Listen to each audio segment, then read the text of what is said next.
Good evening. Hello, Bernice. Happy Monday. Thank you for joining me. Hope everyone had a great day today.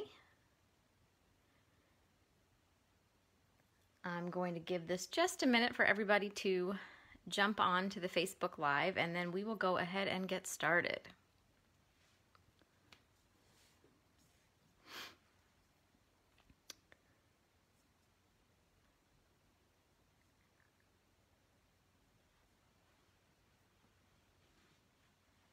Thank you for sharing, Bernice. I appreciate that. All right, well, hi, Sandy. Thanks for tuning in. Well, we will go ahead and get started, and if anyone comes in late, they can catch the replay once it is posted here on the Facebook page. So, good evening, ladies. Today is Monday, December 21st. It is the final Mystery Monday of 2020, and it is also my final video of the year. Hi, Mom. Happy Monday. So we are going to take a little break and let everyone enjoy the holidays, but I hope you will still be crafting over the holidays. I'm sure I will be. So without further ado, here is today's Mystery Monday card. This is a tea bag fold, and we are going to use it to make a Christmas tree. So it's quite a stunning card. It is 3D. It stands up off the card front, and it is not as complicated to make as you might think. It does require a little fussing, but not too much. If you can fold paper, you can make this card. So we will go ahead and get started, and I'll tell you all about it. All I have to do is find where I put my paper to start. We are going to start with folding our paper. That'll take the biggest chunk of time. You will need 4 squares. One that is 2 inches square, one that is 2.5 inches square, one that's 3 inches square, and one that is 3.5 inches square. So our Christmas tree is going to have 4 pieces. I would not go any wider than 3.5 inches square for your bottom piece, because otherwise it will just about touch the sides of the card front. You can, if you want, go smaller. If you want to add one more piece and have 5, just take it down another 1/2 inch to 1.5 inch square for your smallest square, and the concept will be the same. You have a little play in how you put your card together. We'll talk about that in a little bit. So the concept for folding the squares is all the same. So what I'm going to do is I'm going to show you on the largest square so that you can see better what I am doing. So this is our 3.5 inch square. This is going to be the largest piece and the one that is the base of our tree. So what you need to do is take your square, and we're going to fold it diagonally corner to corner to start. So just line it up. You can burnish these if you want. I used my fingers earlier when I was doing a lot of my samples, so it's up to you if you want the crisper folds or not. After you do that first fold, unfold it and then go diagonal the other way, corner to corner. And so your square will have an X on it. I apologize that you might not be able to see that perfectly on the paper. And now, take your square and fold it so you have a rectangle, so side to side. Unfold it, rotate it, and give it a rectangle the other direction. So when you are finished, your square will have a plus sign and an X. And that is all the folding we are doing right now. So that's as simple as it is to make your tree. Just repeat this with each one of your Designer Series paper squares. The next thing you'll need to do is actually make the fold to create the Christmas tree look. And what we're going for is a triangle like this. That's what we're aiming for. So what you need to do is I like to fold it over at the top, kind of like a tent, but you need to pinch in, like push in the middle crease and pinch in on the corners, and there's half your triangle, and then just repeat that on the other side. So now we have our little triangle. Reminds me of the little paper footballs the boys used to make and flick in school. And once you have this, the very last fold you need to make, you're going to fold just your top corner. So you've got 2 layers here, basically, on your triangle. Take your top layer only and fold it in to the middle crease line here. So just fold it over, bend the paper to that middle crease line, and press. Kind of get a little wing here, a little point, and then repeat on the other side. And these should line up in the middle.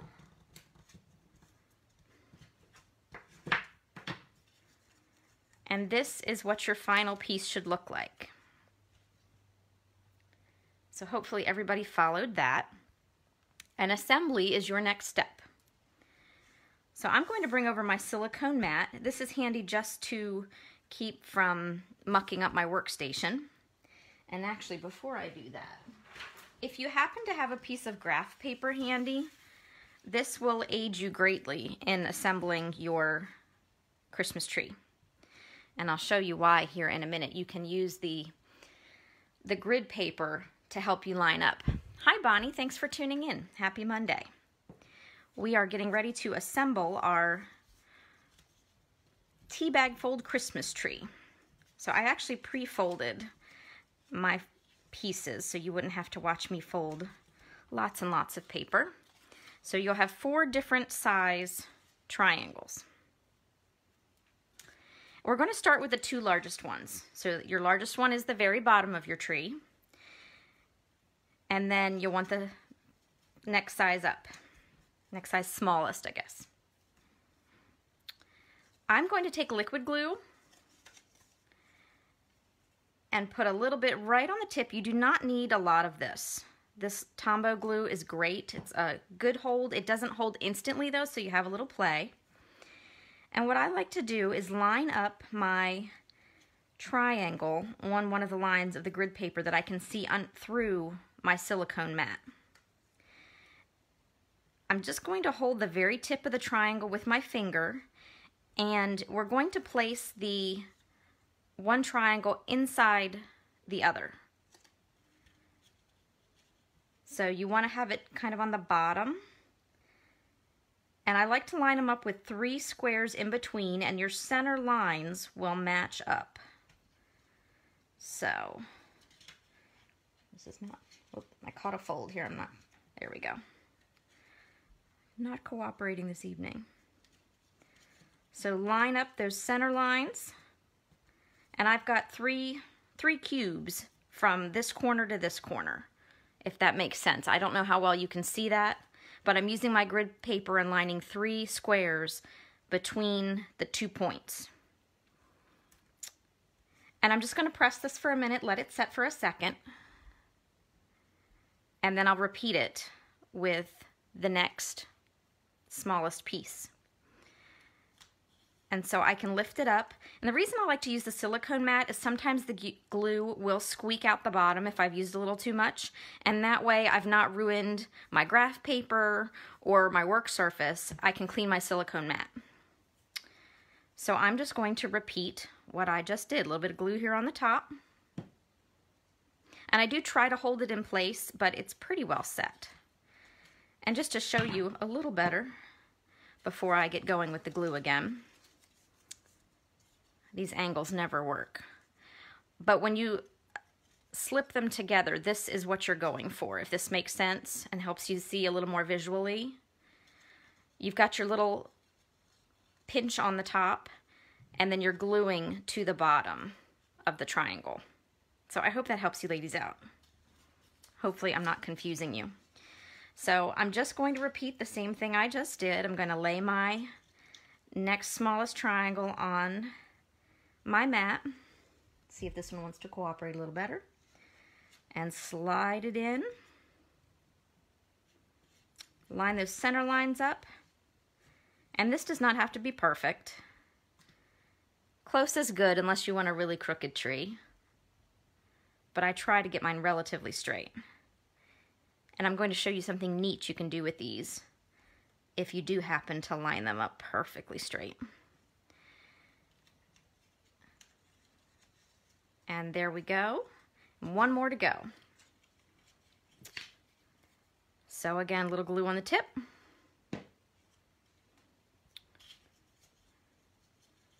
Lay it down on my mat.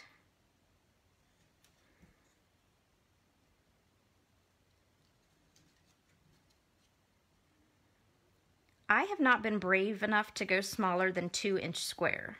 As I said, if you want to do 5 layers to your Christmas tree, just make your smallest square 1.5 inch. I did hear of someone who likes to go down to 1 inch. I don't think I'm that brave. Maybe my fingers are too fat to fold these little squares. This 2-inch square is about as fiddly as I like to get. And so just hold that in place for a minute, and then, and see, I had a little bit of glue come out on that top one. That's why I used my mat. But that's okay, because that's going to get glued to the card front eventually, so it's okay. A little wet paper towel will take care of that perfectly. So there we have our finished tree. So I'm going to set this aside just for a minute while I stamp the inside of my card and add an accent to the front. So I kept the inside of my card very simple. I'm using a greeting from The Greatest Part of Christmas set, and I'm also using a snowflake accent from Curvy Christmas. And I just want to take a minute and remind you ladies about this great set. I will admit I have not played with this set nearly enough, so I'm definitely going to have to remedy that here shortly. I want to get a head start on next year's Christmas cards before they get away from me like they usually do. But this Curvy Christmas set is part of our Curvy bundle, our Curvy celebration special that's going on right now, and this particular set is only available till January the 4th. This will not be carried forward into our next catalog. I don't believe it's going to be offered next holiday season. They've not indicated if it is. It sounds like it's only available right now. And it's a very sweet set and very unique. So we have our Quite Curvy stamp set that pairs with the Curvy dies, and that will be carrying forward into our January to June catalog. But this Curvy Christmas set is only available till January the 4th. So if you ladies like it and you haven't picked it up, don't delay. And as always, if you need any stamps or cardstock or ink, be sure to visit my website. And you will find everything you need there. So, I've got a piece of Whisper White for my interior, which is 5 1/4 by 4. And I'm using Pretty Peacock for my base. That matches my Designer Series paper. And that was from the Christmas Gleaming suite, which is retiring and going away. They brought it back this year as a returning favorite. Hi Renee, happy Monday. But it is retiring for good now, so if you like the Designer Series paper, make sure you pick it up now. So I've got Thinking of You at Christmas Time. This is a red rubber stamp, so I do not need to put any extra cushion underneath.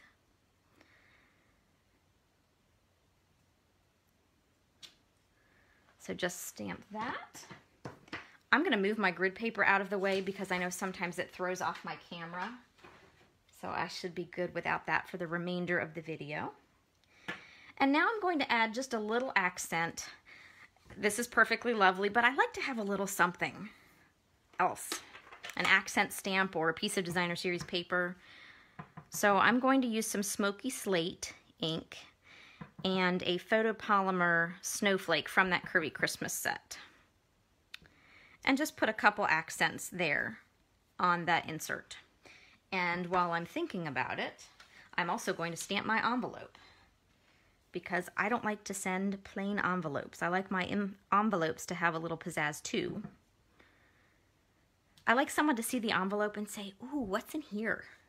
I know when I get envelopes with pretty things on them, I can't wait to see what's inside. So there, the envelope's done. So I'm going to take a minute and my adhesive, I've got my Stampin' Seal.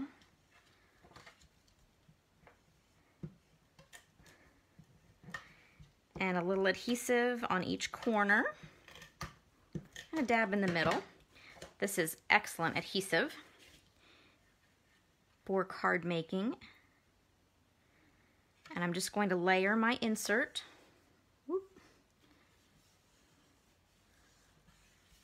Here on the inside of my card. And now I'm ready to start on the front.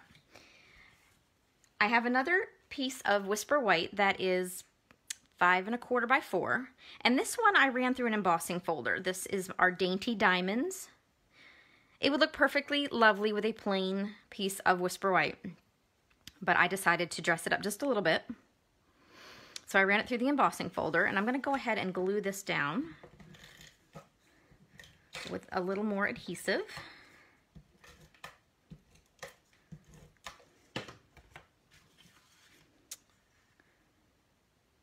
And then I have one more tiny bit of stamping to do. I decided I wanted to put a sentiment on the front of the card below my Christmas tree.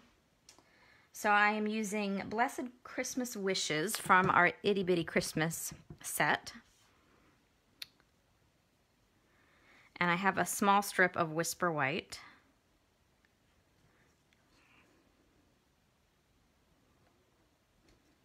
Good gracious, that's crooked. All right, great thing about Whisper White, you have two sides. So we're gonna stamp it again.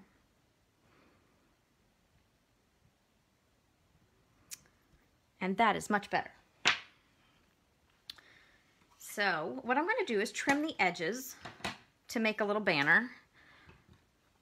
I'm going to cheat and use a punch. You can do this with scissors.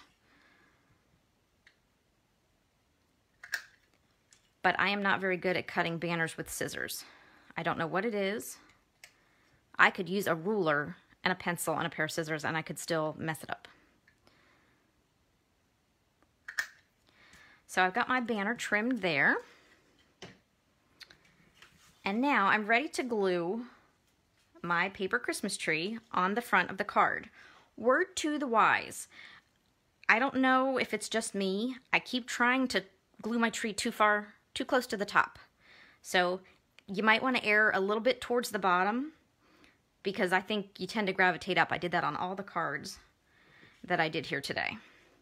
So I am going to use liquid glue here just because with the 3D aspect to this, trying to put adhesive from a tape runner on it would be difficult. But again, this Tombow glue is great. And let's see. There we go. I don't think that's too close to the top this time. And just press it down. I'm going to hold it for a minute to let that glue start to grip. And I'll show you a little trick here in a minute. If you think your tree is standing up a little too high off your card front. I'm going to take some dimensionals quickly and put my sentiment below my tree. Now you could very easily skip this step and just put your sentiment on the inside. I did that, I believe, on one of my other samples that you'll see here in a minute. I just thought this card was fun and a nice way to finish off the Christmas season. Pardon me. One final step. Every Christmas tree needs a topper, right?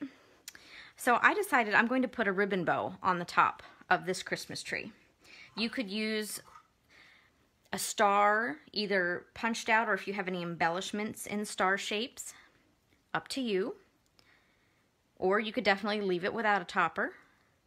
So I'm just going to tie a bow. I have this sweet little skinny ribbon that I thought coordinated best.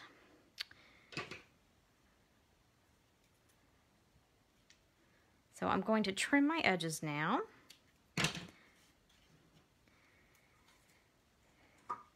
And I'm going to use a glue dot to attach my bow to the top of the tree.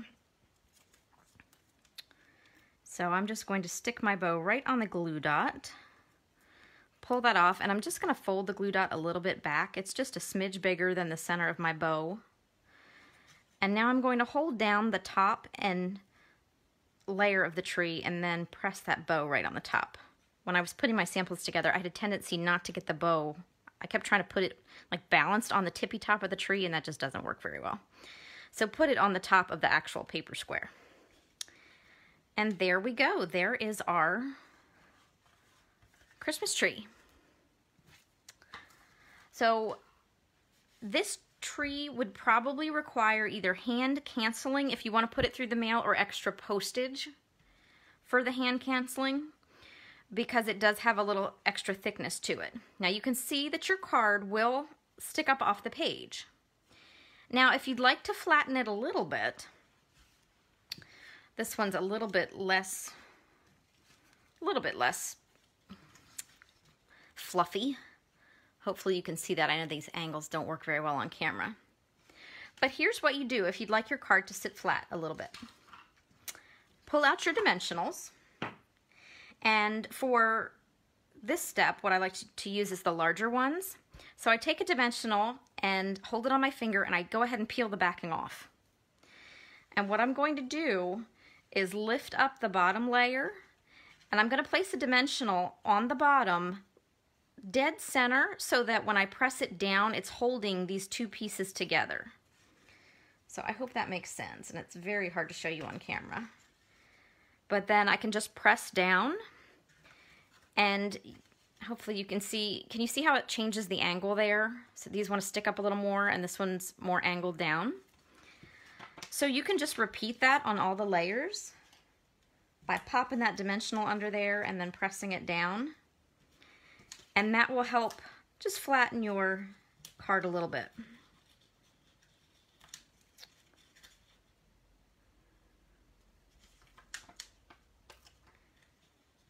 And I just repeat that all the way to the top. And if you're thinking to yourself, you know, that's still a little fluffier than I like it to be, what you can do is go back a second time and put a dimensional underneath these two flaps up here inside the card. You might want to go with a small one. And if your paper is lined up right, when you put it in the center and press down, it'll hold those two flaps together. Hi, Thelma. Happy Monday. And so I will show you that here in just a second. So this is the card we made with one layer of dimensionals. Now you can have some variety, as I always like to show you with the same idea. This Christmas tree only has 3 layers to it instead of 4. As I said, you can go up to 5. Thelma, it's okay that you're late. You can go back and catch the replay on the Facebook page in just a few minutes when I'm done, or you can pop on over to my YouTube channel, Faithfully Stampin' with Jennifer Helm, and it will be up there as soon as I can manage after the video. So no worries. And then the smaller tree here, I did use that double dimensional technique where I use dimensionals twice. And so hopefully here you can see the difference in the puffiness of the trees. So you can adjust how fluffy your tree is off the page. And as I said, this looks perfectly lovely on a plain piece of cardstock as well. You don't have to emboss it. I don't know that you'd want to go with designer series paper unless you have one that's very subtle that would then let your tree pop. With this designer series paper that I used, I wanted it to speak for itself. So, and then I have one more sample to show you card-wise. So here is another tree in different cards or different designer series paper. And I added a trunk this time. I took one of the rectangles from the Stitched Rectangle set and cut a trunk out of Cinnamon Cider cardstock, and then I trimmed it down. So that way my tree has a trunk. I added a star that I had left over from a paper pumpkin kit, and I added a little bling to the tree. I saw someone had made one of these cards and had put bling all over the tree. I didn't want to go that crazy, so I just put some gilded gems here and there on the front of the tree. And then I kept my greeting simple on the inside with a couple of snowflake accents too. And I said this was my last card sample. There is something really fun you can do with this technique if you are patient. You use the same concept that we did, and you make 2 trees. Pardon me a moment, I'm going to sneeze. Ooh, or maybe not. Ooh, nothing like live video. So I made up 2 trees and glued them together and let them set. If you want, you can take those trees and glue them back to back and make an ornament. So how fun is this? And again, probably not coming across well on camera. It just about stands up. It's a little crooked since you've got those little tails. But all you need to do for this is be very patient when you're lining up your paper. That's where that grid paper will come in to make the ornament. I would cut a loop of ribbon. I would tend towards skinnier ribbon, I think, since the top of the trees are a little narrow. And you might want to stick with 4 instead of 5 layers if you're doing the ornament. Cut your loop. I would actually put a little Stampin' Seal here rather than glue at first, just to anchor my ribbon loop.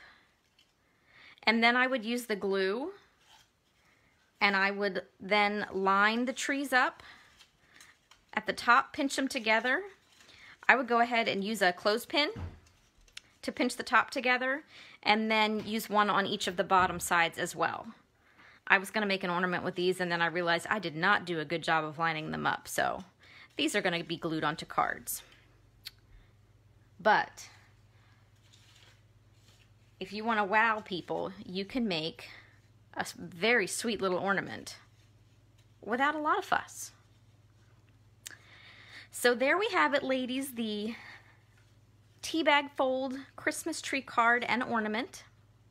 So I hope you enjoyed that video and the variety that you can get from using the same technique and just varying how many layers or the type of paper that you use. I thought this would be a great Christmas card to end the year with. So I am so grateful for you ladies for tuning in on Mondays and Fridays and crafting along with me. I can't wait till we can craft together in person again, but I really love crafting with you several times a week. Hi Joyce, thanks for tuning in. We're just about finished, but please feel free to go back and catch the replay of this video if you'd like to see this sweet Christmas card technique. But ladies, thank you so much for joining me. I wish you all a very Merry Christmas and a Happy New Year. And I hope you enjoy celebrating whatever holidays you might celebrate in the coming weeks. We're going to take a little break from videos. I will still be active on the Facebook page here and there. And then we will be live again on Monday, January 4th with the first Mystery Monday card of 2021. So thank you ladies so much for joining me. Take care. Have a happy holiday and a very happy New Year celebration. And I'll see you in the new year. Happy crafting.